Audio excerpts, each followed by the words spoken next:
Is this the top? सीधा सा जवाब देता हूं, बिल्कुल नहीं, नॉट इवन क्लोज। अभी हाल ही में कुछ दिन मेटल्स के लिए नहीं बल्कि ग्लोबल फाइनेंशियल हिस्ट्री के लिए हिस्टोरिकल दिन थे। गोल्ड ने फाइनली $5,000 पर आउंस का लेवल टच किया और सिल्वर ने हिस्ट्री में पहली बार $100 पर आउंस का लेवल क्रॉस किया। ट्रिपल डिजिट सिल्वर जनवरी 23, 2026, ये वो नंबर है जो लोग सालों से सिर्फ स्पेकुलेट कर रहे थे और आज वो रियलिटी बन चुका है। अब मैं एक चीज आपको क्लियर कर देता हूं, ये मूव किसी रिटेल फ्रेंची की वजह से नहीं आया, ये कोई मीम स्टॉक टाइप रैली नहीं है, ये सिस्टमैटिक चेंज का रिजल्ट है। और अगर आप सिर्फ चार्ट देख रहे हो तो आप पिक्चर का आधा हिस्सा देख रहे हो। सबसे पहले ये समझना बहुत जरूरी है कि गोल्ड और सिल्वर इतनी तेज क्यों भागे। डायरेक्शन तो काफी एनालिस्ट ने सही पकड़ी थी, लेकिन स्पीड ऑलमोस्ट सबको सरप्राइज कर गई। रीजन सिंपल है, बहुत सारे अनसर्टेन फैक्टर्स एक साथ एक्सप्लोड हो गए। यूएस पॉलिटिक्स अनस्टेबल है, जियो पॉलिटिक्स अनस्टेबल है, इन्फ्लेशन परसिस्टेंट है, डेट अनकंट्रोलेबल हो चुका है और मॉनेटरी सिस्टम पे ट्रस्ट धीरे धीरे उठ रहा है। ये चीज इंडिविजुअली भी बहुत पावरफुल होती है, लेकिन जब ये एक साथ आ जाती है तो मार्केट स्लो मूव नहीं करता, मार्केट रीप्राइसिंग फेज में आ जाता है। और रीप्राइसिंग का मतलब होता है जो चीज सालों तक आर्टिफिशियली सप्रेस थी वो अचानक अपनी रियल वैल्यू दिखाने लगती है। अब एक बहुत इंपॉर्टेंट बात, गोल्ड और सिल्वर सिर्फ इसलिए नहीं भागता क्योंकि लोग एक्साइटेड हो जाते हैं। गोल्ड और सिल्वर तब भागते हैं जब फिएट करेंसी अपनी वैल्यू खोने लगती है as a store value. Fiat currency का एक सिंपल प्रॉब्लम है, गवर्नमेंट जब चाहे सप्लाई बढ़ा सकती है। गोल्ड और सिल्वर के साथ ये पॉसिबल नहीं है, इसलिए जब सिस्टम पर प्रेशर आता है तो इन्फ्लेशन, डेट, जियोपॉलिटिक्स, स्ट्रेस, तो कैपिटल अपनी जगह बदलता है।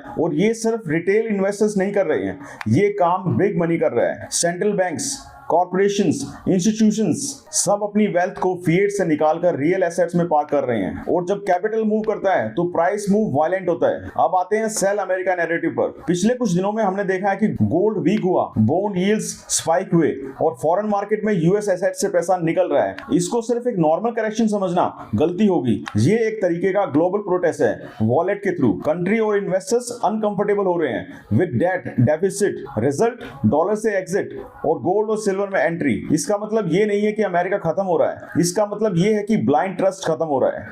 अब आते हैं कोर क्वेश्चन पर। सिल्वर $100 पे और गोल्ड $5,000 पे है, तो क्या ये दोनों यहीं से क्रैश होंगे?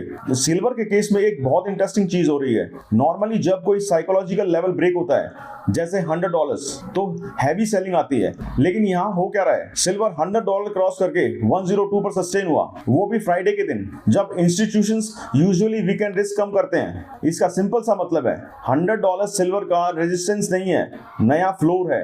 गोल्ड में थोड़ा पुल बैक आया हाँ, लेकिन हर डिप इंस्टेंटली बाय हो रहा है। जैसे ही प्राइस $70-80 नीचे गया बायर्स आ गए। ये एक्चुअली वीक मार्केट का साइन नहीं होता है, ये स्ट्रॉन्ग डिमांड का साइन होता है। टेक्निकली अगर बात करते हैं तो करेक्शंस पॉसिबल हैं। गोल्ड $4,700, $4,500 और यहां तक कि $4,300 तक भी आ सकता है।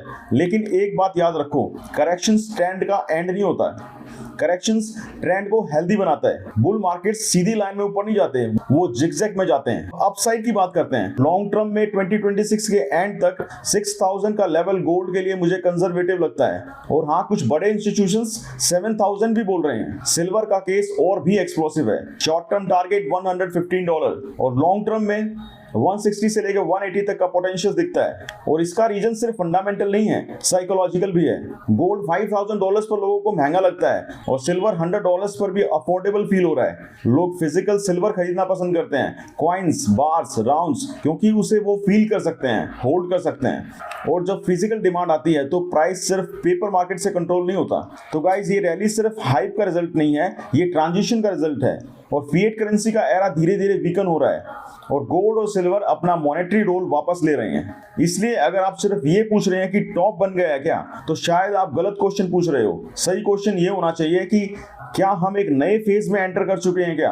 और मेरा आंसर है हाँ, हिस्ट्री लिखी जा रही है और इस बार गोल्ड और सिल्वर सिर्फ स्पेक्टेटर्स नहीं है, ये लीड रोल में है। तो प्लीज इसको लाइक करें, शेयर करें अपने फ्रेंड्स के साथ और प्लीज चैनल को सब्सक्राइब करें ऐसे ही फाइनेंशियल अपडेट्स के लिए। Thank you so much.